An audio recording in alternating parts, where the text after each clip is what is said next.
इतिहास की 12 की बुक का चैप्टर 10 जिसका नाम है उपनिवेशवाद एवं ग्रामीण समाज। इस चैप्टर में हम जो पिछला जो वीडियो अपलोड हुआ था उसमें हम बात कर रहे थे संथाल विद्रोह की। आज हम इसी से रिलेटेड एक और विद्रोह की बात करेंगे जिसका नाम है दक्कन विद्रोह। तो दक्कन विद्रोह कब हुआ, कैसे हुआ, इसकी हम चर्चा आज करेंगे और उसके पीछे के कारणों को ढूंढने का प्रयास करेंगे। तो आइए हम बात करते हैं दक्कन विद्रोह की। 12 मई 1875 ईस्वी को पूना जिले के सूपा नामक गांव में ही आंदोलन शुरू हुआ था। इस विद्रोह में सूपा गांव की रैयत मतलब होता है किसान।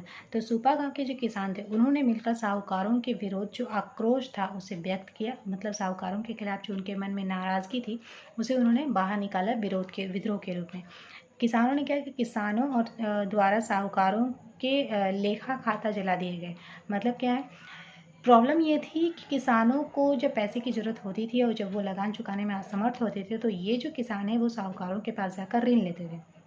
और ये साहूकार क्या करते थे, उनका एक बही खाता तैयार करते थे जिसमें उन्होंने किस वक्त कितना ऋण लिया और उसकी ब्याज की दर कितनी है ये लिखा करते थे। और जब भी वो कुछ पैसे ला कर देते थे ब्याज की दर के रूप में तो वो उस खाते में नोट करते थे। इसका मतलब ये है कि हर एक जो किसान है उनके ऋण जो उन्होंने साहूकारों से लिए हैं उससे रिलेटेड खाते जो हैं बही खाता वो साहूकारों के पास मौजूद थे। और उसी को बहाना बनाकर ये जो साहूकार हैं वो लगातार किसानों का शोषण कर रहे थे, उनकी ज़मीनें नहीं दे रहे थे, उनके घर जो उनके के पास गिरवी थे वो हड़प लिए थे। तो अब ये किसानों के पास आक्रोश जताने का और कोई मार्ग नहीं था और उन्होंने सीधे सीधे विद्रोह कर दिया। और विद्रोह के फलस्वरूप सबसे पहले क्या किया कि जो भी साहूकारों के पास उनके खाते और बही जमा थे उन सबको उन्होंने वहाँ से निकाला और उसे जला दिए। साथ ही साथ उनके घरों में भी आग लगा दी, साहूकारों के घरों में भी आग लगा दी। ऋण बंद की मांग करते हुए, मतलब इस जो ऋण है इसे बंद करो, इस तरह की उन्होंने मांग करते हुए अनाज की दुकानें लूट ली। और 16 मई 1875 ईस्वी को पूना के जिला मजिस्ट्रेट जो थे उन्होंने इस बात की जानकारी दी। तो ये था दक्कन दंगा, यानी कि दक्कन में जो विद्रोह हुआ था, जो दंगा हुआ था किसानों के द्वारा वो। और ये कब हुआ था 1875 ईस्वी में। तो अब हम बात करेंगे कि ये जो विद्रोह हुआ इसके पीछे क्या कारण थे, एक एक करके हम इसके कारणों को देखेंगे। और इतना ही नहीं, ये दंगा जो है दक्कन में होने के बाद मतलब पूना में फैला, उसके बाद फिर ये मुंबई में भी होने लगा। तो देख रहे हैं कि जितने भी देहाती क्षेत्र हैं हर जगह ये विद्रोह फैलते जा रहा है। और ये विद्रोह सीधे सीधे तौर पर महाजनों के जो अत्याचार जो साहूकार और किसानों के पर जो हो रहे हैं उसी के फलस्वरूप ये विद्रोह हो रहे थे। मतलब ये जो विद्रोह थे वो मेनली किसानों के विद्रोह थे।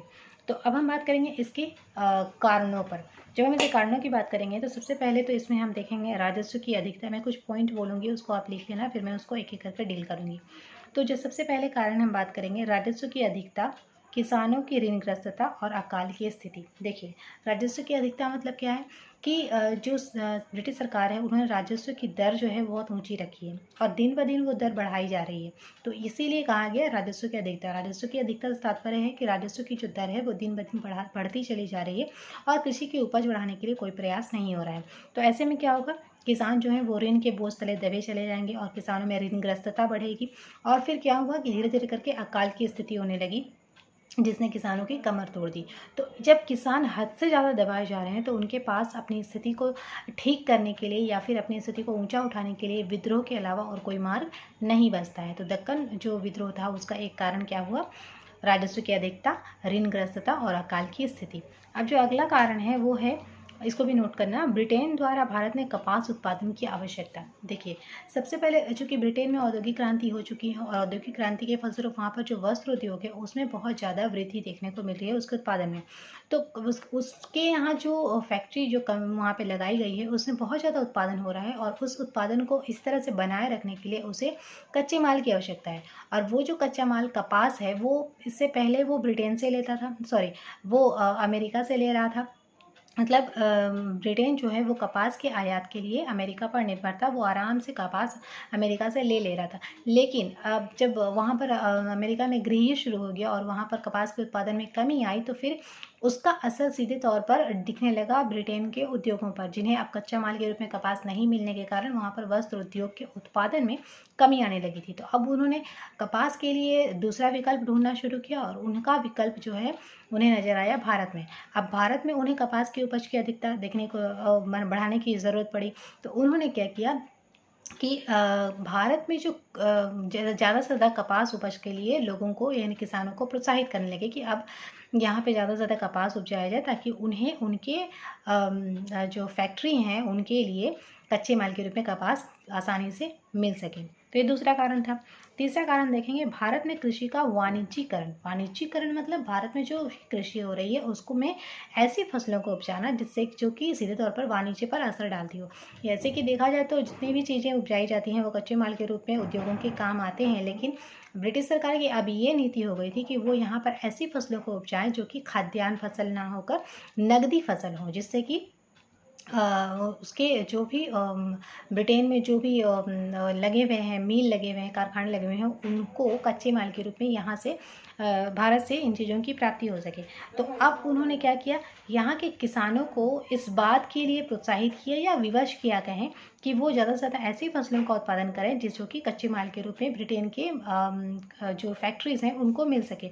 तो उन्होंने जोर दिया भारत में चाय, कॉफ़ी, नील, पटसन और कृषि में लगाई जाने वाली जो चीज़ें हैं उनको उपजाने के लिए। तो ये यहाँ के जो किसान हैं वो नील की खेती अगर उपजा रहे हैं तो उससे उनकी जो खेत है उनकी उर्वरा क्षमता जो है वो घटते चली जा रही है, इसीलिए वो ये काम नहीं करना चाहते हैं। उसके बाद कपास उपजाने के लिए विवश किया जा रहा है। तो ऐसे में जब कृषि का वाणिज्यीकरण हो रहा है तो किसानों पर इसका बुरा असर पड़ रहा है और किसान ये वाणिज्यीकरण वाले फसलों को नहीं उपजाना चाह रहे उतना, लेकिन उन्हें मजबूर किया जा रहा है कि वो कृषि का वाणिज्यीकरण कब में सपोर्ट करें और वो ऐसी फसलों को उपजाएं जिससे कि ब्रिटेन के उद्योगों को कच्चा माल मिल सके। उसके बाद हम बात करेंगे अगला कारण का। तो अगला जो कारण है उसमें है कपास के उत्पादन के कारण कृषकों की ऋणग्रस्तता। अब देखिए, ज़्यादा से ज़्यादा किसानों को इस बात के लिए प्रोत्साहित किया जा रहा है कि वो अधिक से अधिक कपास को उपजाएं, लेकिन कपास उपजाने के लिए किसान तैयार नहीं है। तो उन्होंने क्या नीति अपनाई है कि कुछ ऐसे साहूकार हैं जिन्हें ब्रिटिश सरकार ने पहले ही कह दिया है कि किसानों को हर हालत में कपास की खेती करनी है और इसके लिए ब्रिटिश सरकार की तरफ से उन्हें पहले ही उत्पादन के पहले ही ऋण दे दिया जा रहा है। मतलब हर एक एकड़ भूमि में कपास उपजाने के लिए उन्हें पहले से ही 100 रुपये का ऋण दे दिया जा रहा है। अब किसान जो है वो ऋण ले चुके हैं, जब उनको ऋण मिल गया तो फिर उनको तो वो विवश हो गए हैं कपास की उपजाने के लिए। तो ऐसी स्थिति में जब ब्रिटिश सरकार उन्हें एक तरह से कहें कि प्रोत्साहन तो नहीं कहेंगे, लालच कहेंगे कि उन्हें ऋण पैसे का लालच देकर उन्हें पहले ही ऋण देकर उन्हें ऋणी बना दे रही है कि अब वो कपास की खेती ही करें। एक तरह से उन्हें विवश किया जा रहा है, उन्हें कंपेल किया जा रहा है। तो इस ये जो ऋणग्रस्तता है इसका परिणाम फिर आगे हमको देखने को मिलेगा नेक्स्ट पॉइंट में। तो अगला जो पॉइंट है वो है कपास की मांग में गिरावट आना। अब देखिए, चूँकि अमेरिका में गृहयुद्ध शुरू हुआ था जिसके कारण उसे अमेरिका से कपास नहीं मिल पा रहा था और यही वजह है कि उन्होंने भारत में कपास उत्पादन के लिए यहाँ के किसानों को प्रोत्साहित किया और उसके लिए उन्होंने किसानों को ऋण भी दिया है। लेकिन जैसे ही अमेरिका में गृहयुद्ध की समाप्ति हो रही है, मतलब जैसे ही अमेरिका का गृहयुद्ध खत्म हो रहा है तो अब वहाँ पर कपास उपजाया जाने लगा है। तो फिर से ब्रिटेन की तरफ अमेरिका की तरफ टर्न हो जा रहा है कि अब वो कपास उन्हीं से लेगा।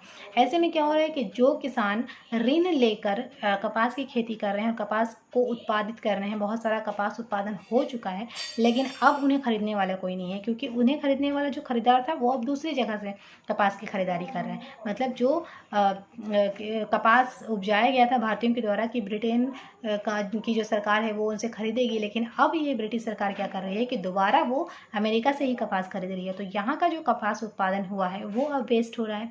दूसरी बात क्या है कि इनके कपास की मांग घट गई क्योंकि इनका जो कपास है वो अब भारतीय उतना खरीद नहीं रहे जितना उत्पादन हो चुका है। तीसरी बात क्या है कि ये जो किसान है इन्होंने ऋण ले लिया हुआ है कपास उत्पादन के लिए। अब कपास उत्पादन के लिए ऋण भी ले लिया है, कपास उत्पादित भी हो गया है, लेकिन उन्हें खरीदने वाला कोई नहीं है। तो ऐसी स्थिति में इनकी स्थिति और ख़राब हो रही है ऋण के दब। लेकिन जिन्होंने इन्हें ऋण दिया है वो तो उनसे ऋण वसूल करेंगे ही और ब्याज की दर ऊँची भी है, ब्याज भी चाहिए उन्हें और मूल भी चाहिए। तो ऐसी स्थिति में जब किसानों को हर तरह से दबाया जाने लगा तो उनके पास विद्रोह करने के अलावा और कोई रास्ता नज़र नहीं आया, इसीलिए जो है किसानों ने विद्रोह किया। तो ये था 1875 ईस्वी का दक्कन दंगा का या दक्कन विद्रोह के कुछ कारण, जिसके बारे में मैंने आप लोगों को अभी बताया, जिसको एक एक करके डील भी कर दिया है। तो इस वीडियो में हम लोग इतना ही रखते हैं। नेक्स्ट वीडियो में हम लोग इस चैप्टर को आगे बढ़ाएंगे। आई होप आप लोगों को वीडियो पसंद आया हो। इसे लाइक कीजिए, शेयर कीजिए और ज़्यादा से ज़्यादा पढ़िए क्योंकि इसी से आपको एग्ज़ाम में आंसर लिखने हैं, क्योंकि इसके अलावा आपको पढ़ाई का और कोई साधन अभी नहीं है। ठीक है, थैंक यू।